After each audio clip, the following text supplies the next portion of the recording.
V'shameru b'nei Yisrael et ha-Shabbat, la'asot et ha-Shabbat l'doratam b'rit olam b'nei uvein b'nei Yisrael oti li'olam ki sheshet yamim asa Adonai et ha-shamayim et ha'aretz v'shameru b'nei Yisrael et ha-Shabbat la'asot et ha-Shabbat l'doratam b'rit olam uvayom ha'shevi Shabbat vayinafash, uvayom ha'shevi Shabbat vayinafash, v'shameru b'nei Yisrael et ha-Shabbat la'asot et ha-Shabbat l'doratam b'rit olam.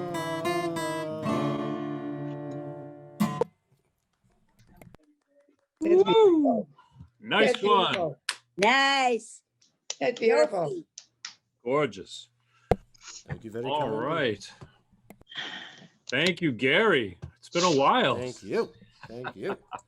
Couple of little bloopers in there, but you know, Hey, it's No, all but it's no, a good. good version though. It's good stuff. All right. So tonight we get into the story of Jacob and Leah and Rachel. Who would like to start reading? I'll start. All right, Ruthie. And Jacob left Beersheba and set out for Haran. Coming upon a certain place, he passed the night there, for the sun was setting. Taking one of the stones of the place, he made it his headrest as he lay down in that place. He dreamed, and lo, a ladder was set on the ground with its top reaching to heaven, and lo, angels of God going up and coming down on it. And lo, the Eternal stood up above it and said, I, the Eternal, am the God of your father Abraham and God of Isaac. The land of which you are lying, I will give to you and to your descendants. And your descendants shall be like the dust of the earth, and you shall spread out to the west and east and the north and the south. Through you and your descendants, all the families of the earth shall find blessing. And here I am with you. I will watch over you wherever you go, and I will bring you back to this soil. I will not let go of you as long as I have yet to do what I have promised you. Waking from his sleep, Jacob said, truly the Eternal is in this place, and I did not know it. He was awestruck and said, how awe-inspiring in this place. This is none other than the house of God, and this is the gate of heaven. Rising early that morning, Jacob took the stone that he had put under his head and set it up as a monument. He then poured oil on its top. He named that place Bethel, but originally the town's name was Luz. Jacob then made this vow, if God is with me and watches over me on this path that I am taking and gives me bread to eat and clothes to wear, and if I return safely to my father's house, then will the Eternal be my God. And this stone that I have set up as a monument shall be a house of God. And of all that you give me, I will dedicate a tenth to you. That's where, incidentally, tithing comes from, incidentally. Wow. Does Yeah, anyone else that- want to that's- say this is great stuff? Does anyone want to comment on any of this? Okay, I'd like to Mike, comment on. Oh, I'm sorry. Go ahead, Mike. No, go ahead, Gary. No, I just like the whole analogy of the ladder itself because it connects earth and heaven. And it's like the analogy of our life because we have to exist in the physical realm and we also exist in that heavenly spiritual realm. It's like that balance. And I like the fact that you could almost look at any place and say that, God is in this place and I did not know it. You could have that revelation anywhere, really, because God is everywhere, Yeah, it's everywhere. Mm-hmm. you know? Beautiful. I like the heaven, I like the ladder, the idea that it's almost like our whole existence it's a continual, it's between the earth and our physical and our spiritual balance. Love it. Dr. Seischer, please. Well, what I was going to say, Mike, is that, this thing about Jacob's ladder, has been talked about for hundreds of thousands of years. And I think that one point that, I heard before, and to a certain extent, it made sense to me. Let's see what you guys think. You have angels going up and angels coming down. Mm-hmm. So the idea that I heard, from this very knowledgeable rabbi, the interpretation of it is that God is sending angels to earth all the time with one thing to do. Angels can only do one thing at a time. They have one task to do. And then when they finish, they go back up to heaven. And that is what he saw, the angels coming down because they have a task to do. And then the angels that are going up are the ones that have finished their task. Yeah, okay.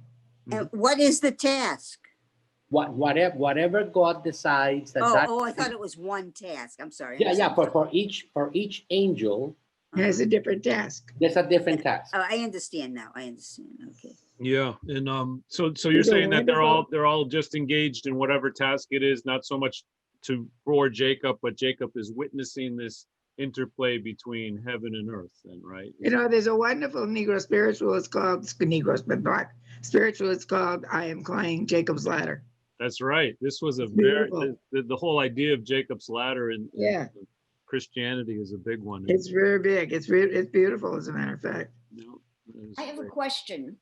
Mhm. I can see them coming up and down, but if they're coming down to go and do their task, we don't see them leave. It seems to me they keep going in an ellipse, like up and down, up and down. When do they take off and go and do their thing? I don't know. We don't know if they're the same angels. Yeah, it could be the angels of God going up and coming down. So I'm assuming that they go down, they leave, and then others come up. Yeah. So they're Yeah, done. you don't see it. But remember, this is an image of a dream. And I'm interpreting it my way. That's right. And everyone's welcome to interpret how they want. Ruthie's ladder. That is the truth. That's exactly it's a the truth, Mike. I think it's actually a beautiful image. It's Yeah. it's just, well, the gold part of it is, it kind of makes you sit back and take notice. And Mike, I think that one other thing that, perhaps we ought to point out, up until now, the Bible has talked about men, people who look like men, and then they're interpreted as God. In this case, the Hebrew is the actual word for angel. Cherubim. Yeah. Oh. In this case, we're talking about, the Bible says angels. Mm. Mhm. There's another thing. I think this poor guy had a terrible night. Who wants to sleep on a rock? He didn't have anything else for his head. Didn't have his My Pillow with him. Right. All right. Do you want to keep going, Ruth? Sure. 29. Jacob then moved on and headed for the land of the people of Kedem. He looked, and lo, a well in the field with 3 flocks of sheep lying at rest by it. Because this was the well from which they watered the flocks, a good-sized rock lay on the mouth of the well. When all the flocks were gathered there, they, the shepherds, would roll the stone off the well's mouth and water the flocks. Then they would put the stone back in place over the well's mouth. Jacob said to them, "My friends, where are you from?" "We are from Haran," they said. He said to them, "Do you know Laban, son of Nahor?" And they said, "We do not know." "Is he well?" said he to them. "He is well," said they, "and there and his daughter Rachel coming with the flock."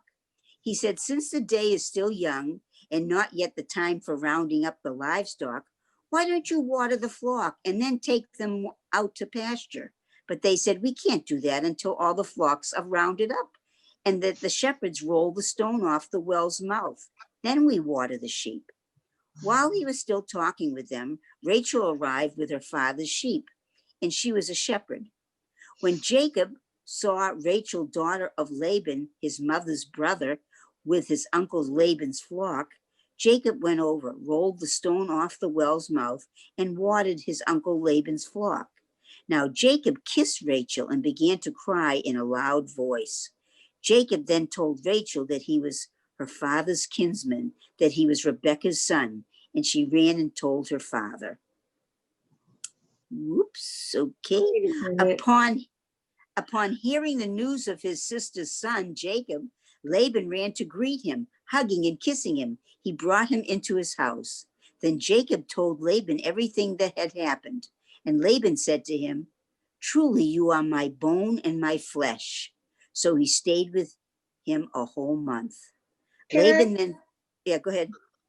I always thought that the story was that that Jacob, wasn't it Jacob's servant who was told about the daughter? You're thinking of who- Isaac and Rebecca. Yeah. Oh, that was Isaac and Rebecca. I'm Yeah, sorry. Yeah, a lot okay. of people meeting That's all at right. You wells. can get confused. I get Okay. confused too. It was Laban- okay. Laban then said to Jacob, just because you are my kin, should you serve me for nothing? Tell me what you want to be paid. Now Laban had two daughters. The elder was named Leah, and the younger was named Rachel. Leah's eyes were weak, but Rachel was beautiful of form and of face. Jacob was in love with Rachel, so he said, I will work for you 7 years for your younger daughter Rachel. Laban answered, I would rather give her to you than to any other man. Stay here with me. So Jacob labored 7 years for Rachel, yet in his love for her, they seemed to him but a few days. Oh, right, I see, seemed to him for a few days. Jacob then said to Laban, let me have my wife. I have filled my term. Now I want to make love to her. So Laban invited all the people of the place and made a feast. In the evening, he took his daughter Leah and brought her to Jacob, who made love to her. And Laban gave his maid Zilpah to his daughter Leah to be her maid.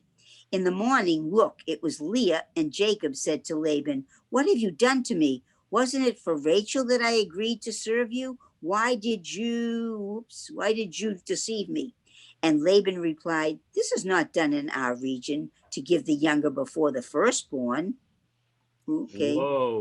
Whoa, this is getting really very racy, isn't it? Woo-hoo. Okay, so before the firstborn, now what happens? Now what happens? Let me see. Okay, Okay. right, firstborn, hold on, don't go too fast. Fulfill this additional 7-year term, and that one too will be given you in exchange for the additional 7 years of work that you will do for me. Oops, wait a minute. Okay, Jacob did so. He fulfilled this term of 7 years, whereupon Laban gave him his daughter Rachel as a wife. Laban then gave his maid Bilhah to his daughter Rachel to be her maid. Jacob made love with Rachel too. He loved Rachel, for whom he had served Laban yet another 7 years, so much more than Leah. Now, seeing that Leah was disfavored, the Eternal opened her womb while Rachel was childless. Leah thus became pregnant and bore a son and named him Reuben, for she said, the Eternal saw my plight. Yes, now my husband will love me. Again, she became pregnant and bore a son and said, the Eternal heard that I am despised and has given me this one too. So she named him Simeon. Again, she became pregnant and bore a son and said, now this time my husband will be attached to me, for I have borne to him 3 sons. She therefore named him Levi. What does that mean, the 3 sons Levi? Okay, we'll find out later. Again, she became pregnant and bore a son and said, this time I give thanks to the Eternal. She therefore named him Judah. Then she stopped bearing. Maybe When we can Rachel- pause here for a second. Maybe. Okay, So what do you think about Jacob? He doesn't seem to complain at all about this sort of. I mean, he did. Well, does he? I mean, I don't. It's weird because I think our Christian version of this is slightly different. For one thing, ever since this, when you get married, you have the veil down. But I remember I put the veil up. So you can see who you're marrying. Yeah. Can I point out one little thing? Make sure it's you, because I remember signing the ketubah, and obviously you couldn't sign it with the veil down. So this is the kind of thing. Because of this, the groom has the right to see whom he's marrying. That's correct. The when it mentions that that Laban has 2 daughters, and it says that Leah's eyes were weak, that means that she was like physically unattractive. Oh, I was trying to understand No, that. that's Okay. why he palmed her off with the veil. It means that it means that she was. It's the way that the Torah infers that she was physically unattractive. Well, that's As oppo- actually quite Because chauvinistic. it says her eyes were weak, but Rachel was beautiful, and It's kind of chauvinistic, though. I'm Maybe sorry. she didn't have any children because it took 14 years before she married him. That's right. She was too old by the time. In the Bible, you're never too old to have children. Look at Sarah. She had it 90 years. Eventually, no. That was a very important thing. that the Rachel group- eventually has 2 children. That the youngest daughter could not marry before the older daughter. But Yeah, Rachel It's all eventually that has, chauvinistic stuff. Yeah, right? you had to wait. Rachel eventually has 2 children. She has Joseph and Benjamin. Mhm. That's right. And what about, I want to Very ask a long. question about Levi, because there were 3 of them, and why did they call them Levi when it was 3? That's what I wanted to know. Oh, I don't know. I think it was, but they're just saying that was his name. That's Yeah, but it was specifically because she had 3 children. She had triplets. no. It Is was just Levi 3? Is that what Levi means? Oh, I thought it meant that she had it was just the triplets. name. That was just the name. Oh, okay. I thought because triplets, Levi means something like triplets. Okay, I misunderstood. She didn't have triplets. She had one after the other. She was pregnant. Oh, okay. That's where I get confused. I told you I'm very confused sometimes. She kept getting pregnant. No, but it specifically said she got pregnant each time. She Yeah. took her a I little get it. longer than triplets. I see. I don't know where I got the idea of triplets. That's just me. I always see things that nobody else sees, but that's okay. All the children were not for when she didn't have any. They were all single births. Okay. Yeah. That's why we love you, Ruth. You got double vision. You got triple vision. Good. Does anyone else have anything? I mean, I love Jacob. Just like, all right, I'm gonna work another 7 years. Why not? I love that woman. 7 more. Give them to me. And this is the weird thing about this passage in the Christian Bible, because we read this not that long ago at church. And in the Christian Bible, he only has to work for a week or something. It's not the Really? Yeah, it's very Well, different. And I the always Christians wanted things going fast. That's I like this version better. For the record, I love this version better because it's like it's Because 7 is a very important number. Now, Michael, that's Number very interesting. in the Hebrew Bible. Michael, can I ask a question? The Christian translation of the Old Testament, generally speaking, is very close. Why do you think that there is such a great discrepancy here? my only guess is I think everyone felt bad for Jacob. Oh. And that they said, and it's really strange because I thought, and it might be even different amongst different Christian versions of the Bible, because I remember, because the first time I read the Bible was the King James, and I do remember 14 years. I remember that distinctly. Oh, yeah. And then I read it again, and it's like, wait a minute, this one says 7.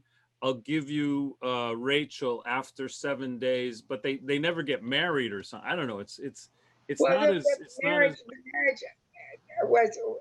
was such that there was no formal marriage. there was no formal marriage. When you used to have Even after sex, that was daughter, that meant you were They married. consummated the marriage, and that made they were husband and wife. Once you had sex, that meant you were married. That's Hey, That's correct. Ruth, watch out that this is being recorded. all. Hey, as long as we're Well, talking about nowadays- Jacob, And If you Jacob, sign a ketubah, Hmm. you're married. Yeah, but they didn't have that in those days. No, but I'm talking about now. What's You that? sign the ketubah, Oh, you're is that married. the agreement or something that people say? That's it. The Yeah. contract. marriage document. Yeah, And it protects the woman as well as, I mean, it says to the man, you have to take care of her. And if you don't, you're out. She can divorce you. She can leave you. What do you call it? It's for her benefit. Mhm. And the dowry goes back to her too. If that's the end of it. Oh yeah, no. That's- That's right. Just remember, a woman of valor. We're women of valor. I like it. They Were you gonna say circumcised something, me on a Marla? second time. What's that? Oh, Jordan. Jordan I'm- just I'm popped in. I just wanted to put in my 2 cents. Nice to see What the you. punishment would be if you don't comply with the ketubah. Michael has to go to a Jewish wedding and see the ketubah being signed. That's a great Oh, ritual yeah. and all kinds of I have very seen important that. things. I've actually seen that. It was a gay Oh, you wedding have? too, believe it or not. It's very impressive. Yeah. It's really- I still have mine. How are you, Jordan? Nice to see everybody. It's this nice to evening. see you, Jordan. Yep, glad to be here. That's great. But anyway, I'm enjoying reading about Rachel, who's the name of my granddaughter. A Very beautiful, nice. lovely Very girl, nice name, Yeah. Rachel. Rachel. Yeah. Rachel. I have a great niece who is Rachel. Rachel, and as a matter of fact, your name I is have a Rachel. niece named Rachel. It was named for my grandmother, whose name was Rachel Leah. She had Yeah. both of Very them. nice. And my That's what my grandfather's name was grandmother's Jacob. Ah, Her name is Leah, right? We had them all wrapped up. My goodness. one. Okay, so somebody else want to read? Or you want me to continue? Braco, would you like to read Yes, at 30? Thank you. when Rachel saw that she was not bearing children to Jacob, Rachel came to envy her sister. She said to Jacob, "Let me have children, otherwise I am a dead woman." Jacob grew angry with Rachel and said, "Am I in place of God, who has withheld from you the fruit of your womb?" But she said, "Here's my maid Bilhah, couple with her, and let her give birth on my knees, so that I too may have a son through her." So she gave him her maid Bilhah as a wife, and Jacob coupled with her. Bilhah became pregnant and bore a son to Jacob. Rachel said, "God has judged me and has also listened to my plea and given me a son." She therefore named him Dan. Again, Rachel's maid Bilhah became pregnant. She bore a second son to Jacob. Rachel then said, "A mighty rivalry have I waged with my sister. Moreover, I have prevailed." She therefore named him Naphtali. When Leah saw that she was no longer bearing children, she took her maid Zilpah and gave her to Jacob as a wife. And Zilpah, Leah's maid, bore a son to Jacob. Leah said, "Fortune has come." She therefore named him Gad. And Zilpah, Leah's maid, bore a second son to Jacob. Leah then said, "How happy I am. Yes, women will call me happy." She therefore named him Asher. In the time of the wheat harvest, Reuben went out and found mandrakes in the field. When he brought them to his mother Leah, Rachel said to Leah, "Pray give me some of your son's mandrakes." She replied, "Isn't it enough that you took my husband and now you want to take my son's mandrakes?"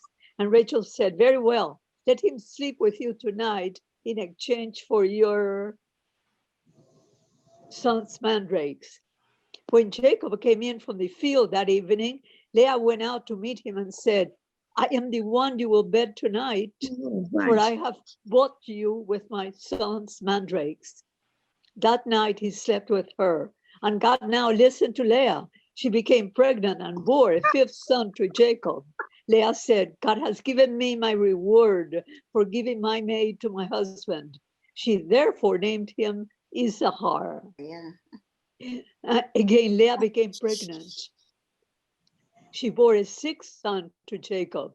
Leah then said, "God has given me a fine gift. Now my husband will finally give me the wedding gift to me, for I have borne him 6 sons." She therefore named him Zebulun. Afterwards, she bore a daughter and named her Dinah. Yeah. Ah, Can we yeah. just stop 1 second? The Yeah. thing that I keep on, everybody says it's not important, but it is important. For some reason, every time she names something, it's because it's something to do with what they're talking about. So I really wanted to understand what the Hebrew name means of each of these names. Okay, Michael, I think that if you go to the, okay, there you go. Okay. There you go. Okay. I hope.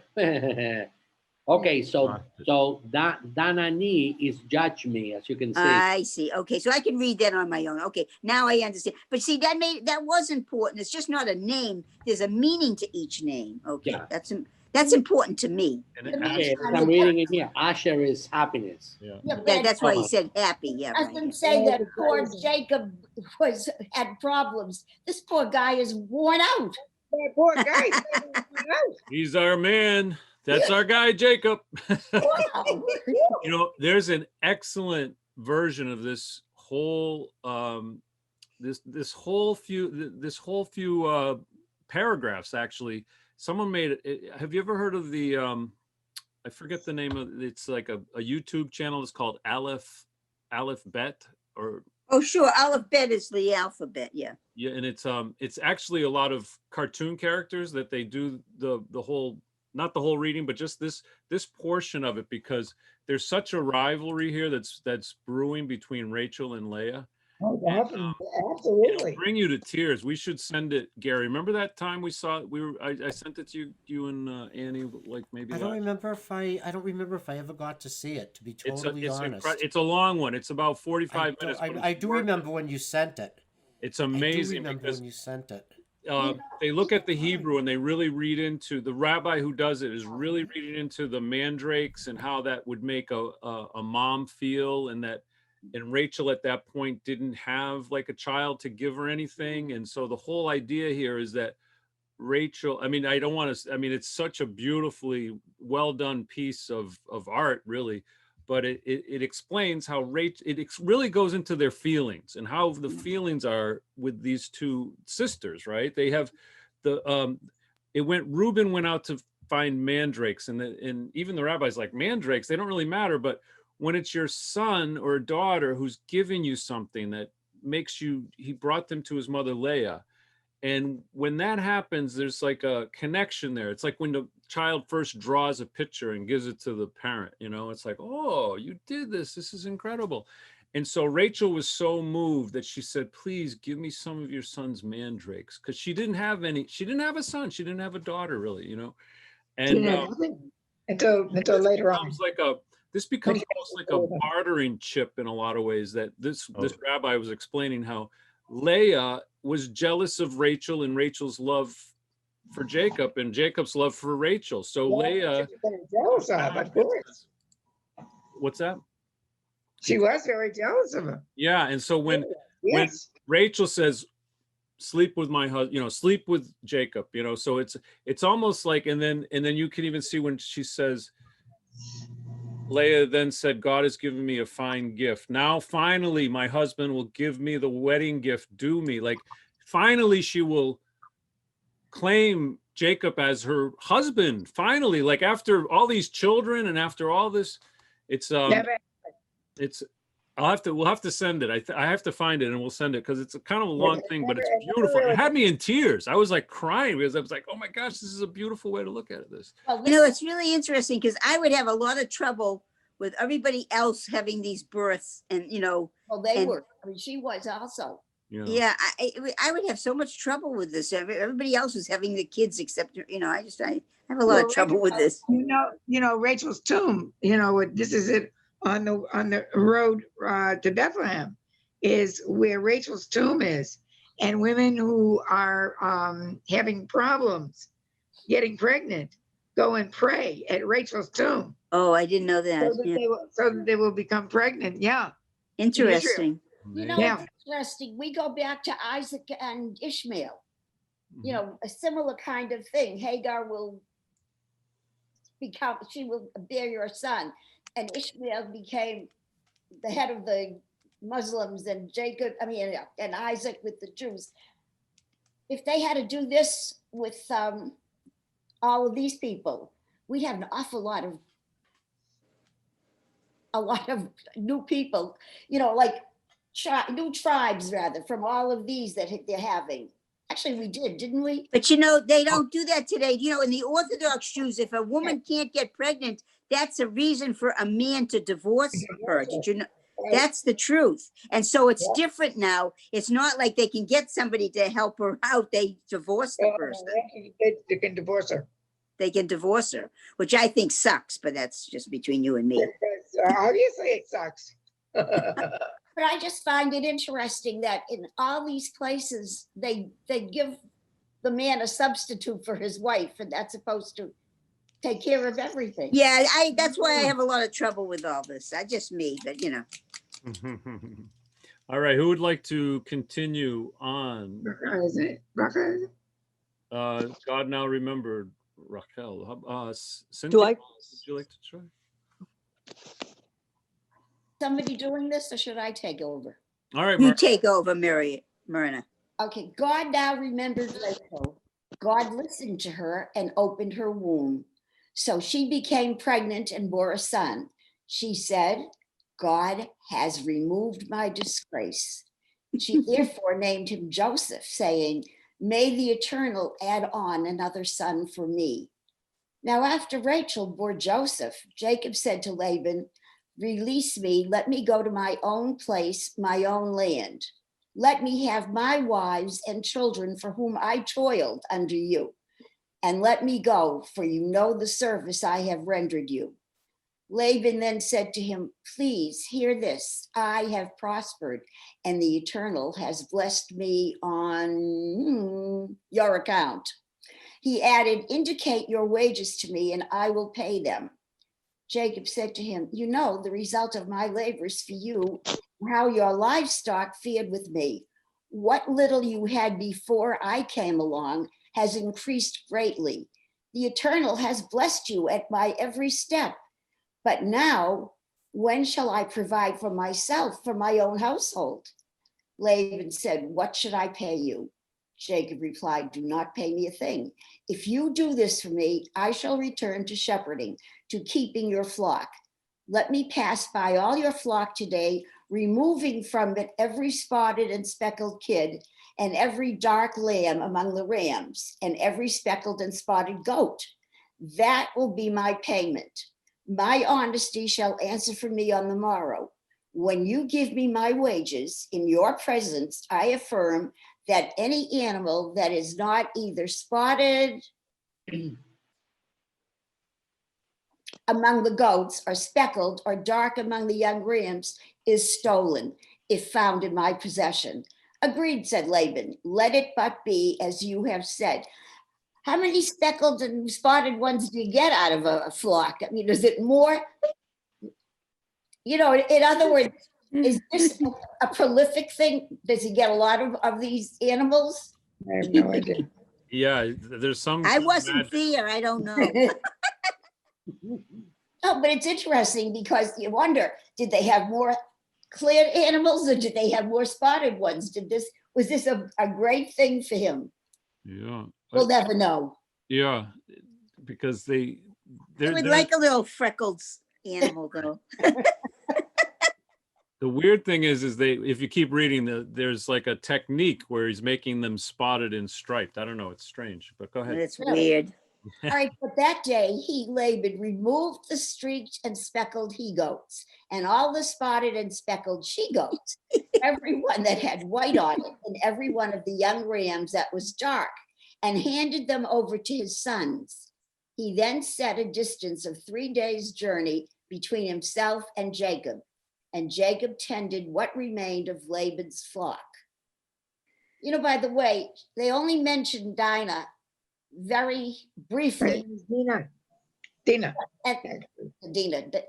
you say Dina, I say Dinah.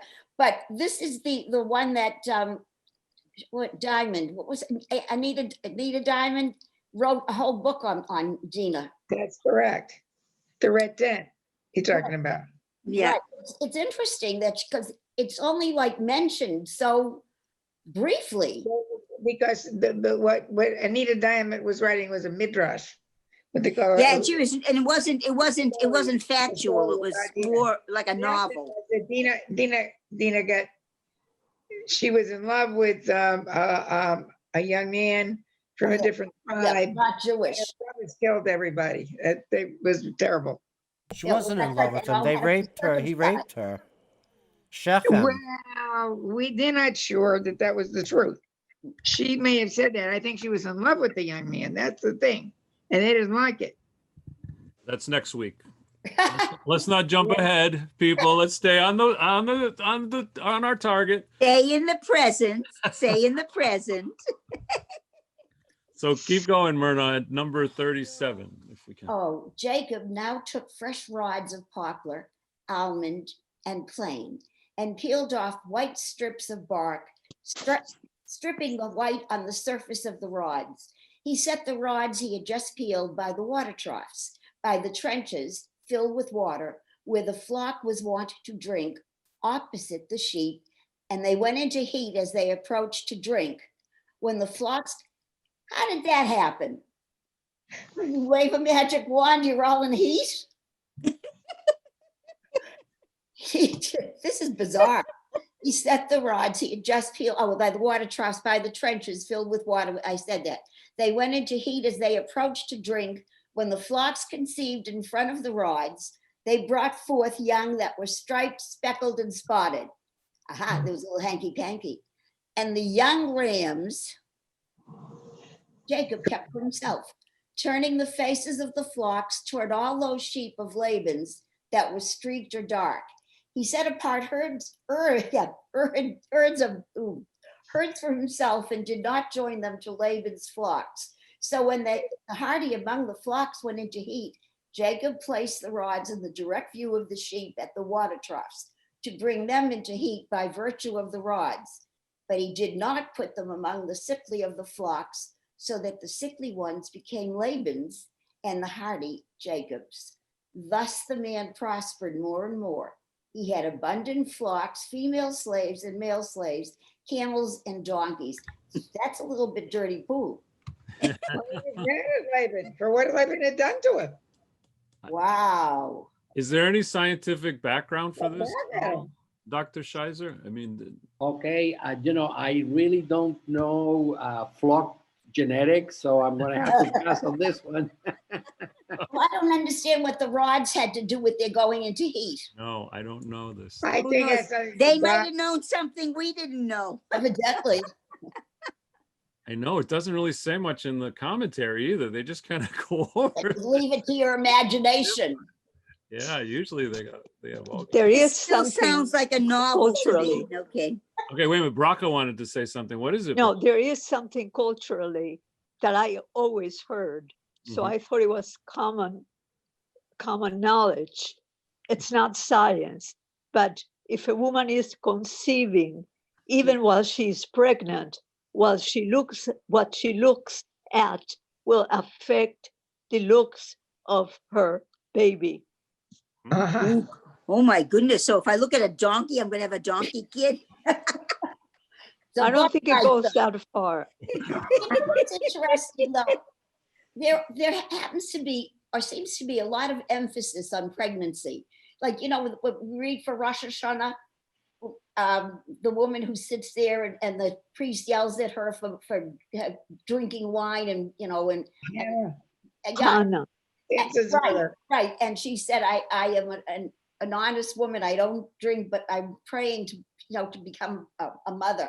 And she promises Eli to the Lord, and she reads them. But what I'm saying is, it seems there are several generations of God intervening so that these people become pregnant.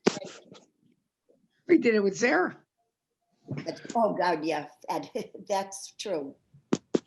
Well, also culturally, we always heard that Hashem did that they should have a hard time getting pregnant, so they would have to pray to him. He wanted that. He wants us to pray to him and ask him for what we need.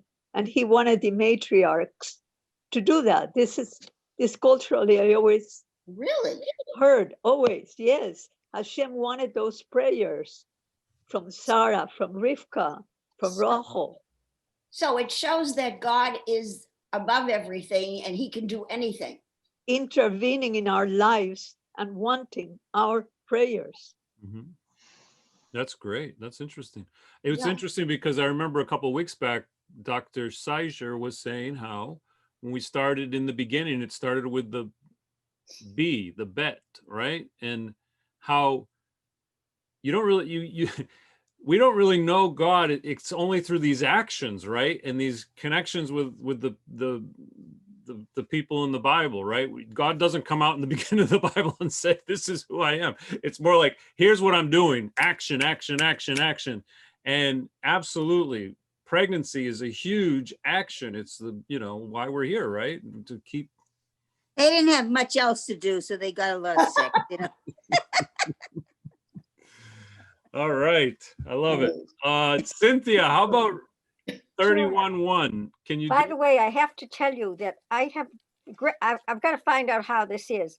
But if I don't participate in the conversations, I have a great deal of difficulty hearing on this. Oh, And Oh, that's why I'm so silent. But I can hear, you can hear me when I read. So Oh, maybe that's a blessing. Maybe that's God for you. No, I hear your silence, Cynthia. Jacob now heard the words of Laban's sons. They were saying, Jacob has taken all that belongs to our father. It is from our father's possessions that he has gained all this wealth. And Jacob saw Laban's countenance. Plainly, it was no longer favorable to him as before. So the Eternal One said to Jacob, return to the land of your ancestors, to your birthplace, and I will be with you. Jacob therefore summoned Rachel and Leah to the field, to his flocks, and said to them, when I look at your father's countenance, it no longer is favorable to me as in days gone by, but the God of my father has been with me. Now you are aware that I have labored with all my strength for your father, but your father has deceived me, changing my pay 10 times, though God has not let him harm me, so that if he said, the spotted shall be your pay, the flocks bore spotted. And if he said, the streaked shall be your pay, the flocks bore streaked. God has taken away your father's livestock and given them to me. One time when the flocks were in heat, in a dream, I looked up and saw that the male goats mounting the flock were streaked, spotted, and dappled. In that dream, an angel of God said to me, Jacob, here I am, said I. The angel said, pray look up. See how the male goats mounting the flocks are striped, spotted, and mottled. For I have seen all Laban has done to you. I am the God of Bethel, where you anointed a monument, where you made me a vow. Now get up, leave this land, and return to your native land. Rachel and Leah made this response to him. Have we any longer a portion or inheritance in our father's house? Are we not like foreigners to him? He sold us and has completely eaten up our money. Since all the wealth that God has taken away from our father is ours and our children's. So now do just what God has commanded you. Jacob then got up and mounted his sons and his wives on camels.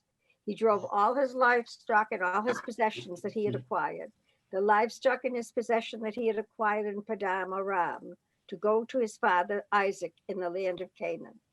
While Laban had gone to shear his sheep, Rachel had stolen her father's household gods. Wait a minute. These people are not monotheistic yet, then. Oh, no, not at all. Not Okay. at all. As a No, matter not of yet, fact, not yet. and as a matter of fact, the as we women. go through, the women, that's what the thing in the red tent was, the women. if we keep on reading, you're going to see what's going to happen with the idols. So we'll That's read a little correct. further. And Jacob had deceived Laban the Aramean by not informing him that he was fleeing. Jacob fled with all that was his, going up and crossing the river and setting his face toward the hill country of Gilead. Not until the third day was Laban told that Jacob had fled. He then took his kin with him and pursued Jacob, a 7-day trek. And Yes. lest you speak to Jacob. Okay. God then came to Laban the Aramean. Oh, I think I read that. No, it's In a dream of the night, saying to him, beware lest I'm sorry. I'm sorry. you speak to Jacob, beginning well, but ending ill. When Laban caught up to Jacob, Jacob had pitched his tent by the mountain. Laban then drove in his tent pegs among his kinsmen near Mount Gilead. Laban said to Jacob, "What have you done, deceiving me and driving my daughters off like prisoners of war? Why did you flee by stealth and deceive me by not informing me? I would have sent you off with festive songs, with hand drum and lyre. Nor did you give me a chance to kiss my sons and daughters. How foolishly you acted. It is well within my power to do you an injury, but the God of your father said to me last night, 'Beware lest you speak to Jacob, beginning well but ending ill.'" Okay. "Now then, you have gone away because you yearn so desperately for your father's house. But why did you steal my gods?" Jacob responded by saying to Laban, "Because I was afraid, because I said to myself, suppose Jordan, Okay, hold on. Michael, suppose hold you on. steal your daughters from me." Michael, hold on in here for a second. Will we go back to what you just read? Okay. Okay. 31. To steal my daughter, my gods from me. Right. All right, is that he's saying, "Why did you take my gods?" God. Yes, Okay, Yes. where is that? That's right here, right before 31. 30. Oh my Yeah. God. Yeah. Okay, so so why did you steal my gods? Okay, so the story is that Rachel, when they left, Laban took all of his idols with her. That's what he means by his gods. So each one of the little idols was a god. So these people, they're not guaranteed, were not monotheistic, but they had many gods, and each one of the gods actually was represented by an idol. That's what they're talking about. Mm-hmm. Mm-hmm. Right. And that was the first. Notice that's the first thing Laban says. Like he wants that back first, right? He wants- Am I right? That's really weird. Yeah. Wow. He didn't say anything about. I mean, he said, "Oh, I'd give you festive songs and anything and everything," but now. Yeah, I would have given you a big send off. Yeah. But the fact of the matter is that you fled from me. And now what I want to know is, where are my gods? Because I looked for them, back in my tents, and I couldn't find them. So where are my gods? Well, as it turns out, Rachel actually took them. Right. That's right. Right. And then, but Jacob doesn't really answer. Does Jacob even know? Jacob doesn't know that she. No, took He them. doesn't Jacob know that doesn't know. Rachel has them. That's Okay, kind of we should keep on reading. Yeah, We're gonna get that. All right, who wants to pick it up? I think we're at What a mystery. right here at 32. Jordan, you want to go for it? 32? I don't know if he's still here. Yeah. Oh, Jordan, I'm sorry. Okay. I was muted. Now I'm ready. Boy, But the one with whom- this is the first time I've seen a muted lawyer. I usually get paid by the word, for God's sake. Right? All right. So, I had a mouthful now. Okay, but the one with whom you find your gods shall not live. See for yourself in front of our kin what I have with me and take it back. Jacob did not know that Rachel, Mike was right, Jacob did not know that Rachel had stolen them. That's a terrible thing. Laban then entered Jacob's tent and Leah's tent and the tent of the two maids, and he found nothing. He then left Leah's tent and entered Rachel's tent. Rachel had taken the household gods and put them in the camel's saddlebag and was sitting on them as Laban rummaged through everything in the tent and found nothing. She now said to her father, "May my lord not take offense that I cannot get up in your presence, for the way of woman is upon me." Yeah. He searched, but did not find the household gods. Jacob then grew angry and berated Laban. I need help. Then Jacob spoke up by saying to Laban, "What is my transgression? What is my sin that you pursued me so hotly, that you felt all my goods?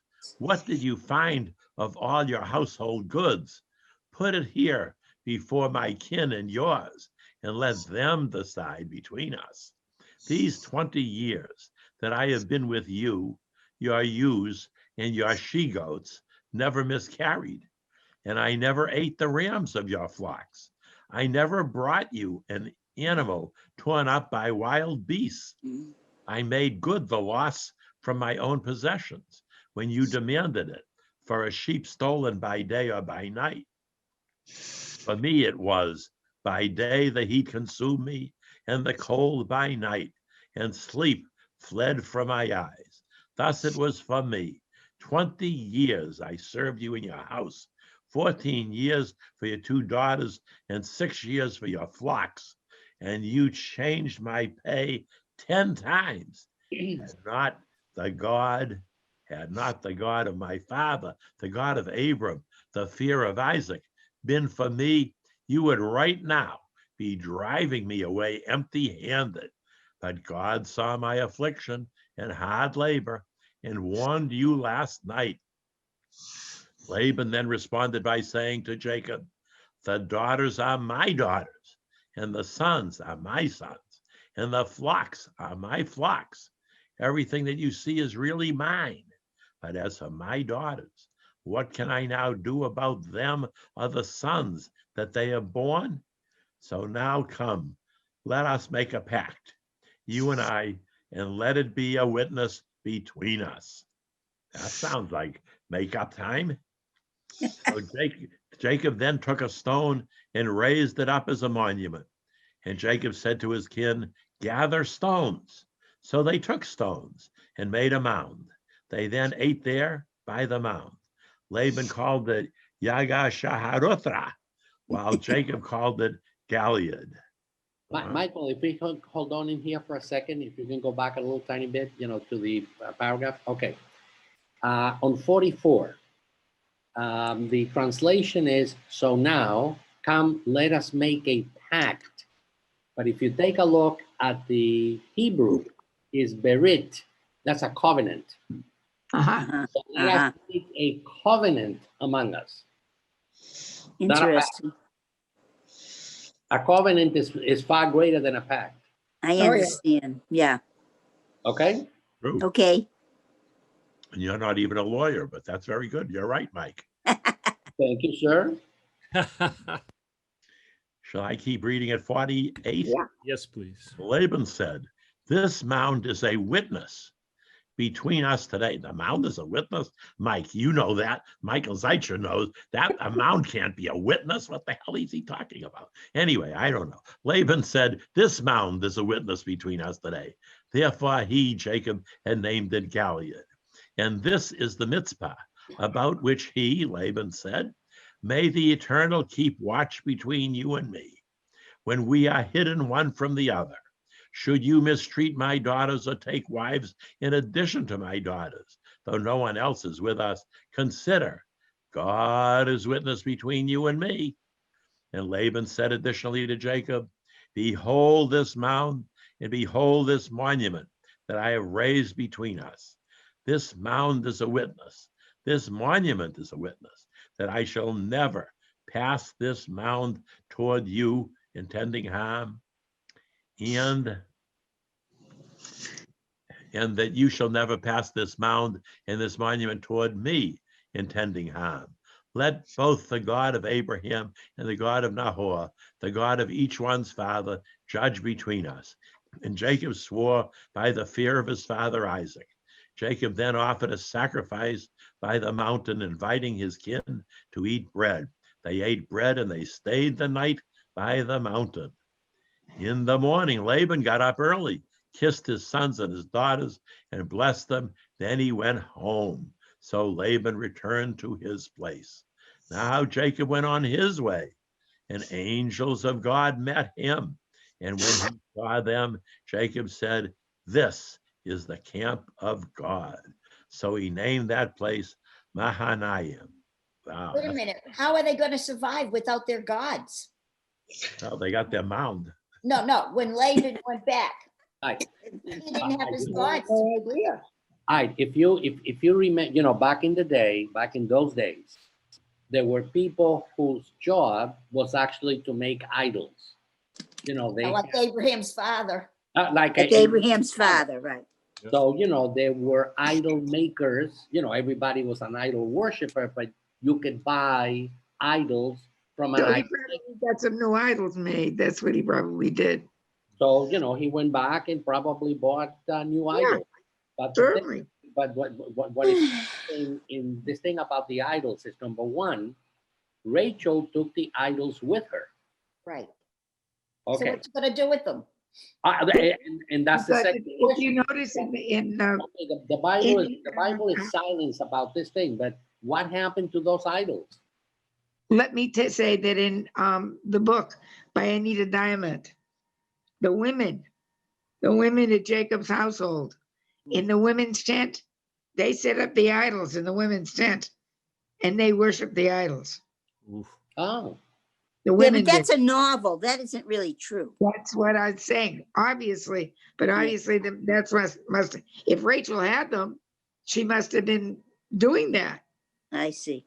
But wouldn't she be upset because not Laban, forget him, but Jacob would be very upset because this is I not. don't think he knew about it. He did, so She did this and she did this deceitfully. That's correct. not, yeah, so it was not just for her father's sake. It was she wasn't comfortable without them. But you know something? What about the miracles of having become pregnant after so many years? Wasn't that something? Didn't that show her that not her idols, but God did that? Right. But maybe, you know, another interpretation would be maybe that she didn't want her father to worship those idols anymore. all right. I don't know, just an idea. Oh, And she took them because she's so happy with God because God gave her Joseph, and she named Joseph. Joseph is what does the name Joseph mean? God will increase or something, or isn't that what it is? Somewhat. So, but you know, I don't know. I think And then, of course, the second son, she had Benjamin later on. right, and I think she died in childbirth, didn't she? Yes. So, yeah, Rachel's interesting. I definitely want to send that link of that story about Rachel and Leah. It's just incredible video. It takes about 45 minutes, but it's worth it. But the other thing is I always want a little bit more because it doesn't end. It starts with Joseph. It starts with Tisha Ba'av, I think.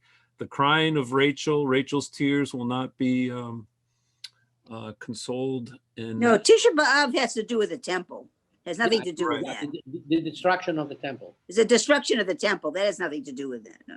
But I think there was a connection with one of the prophets. I think it might have been either Jeremiah or Isaiah. I'm sorry. I should be quiet and get my facts straight. I'll talk to you.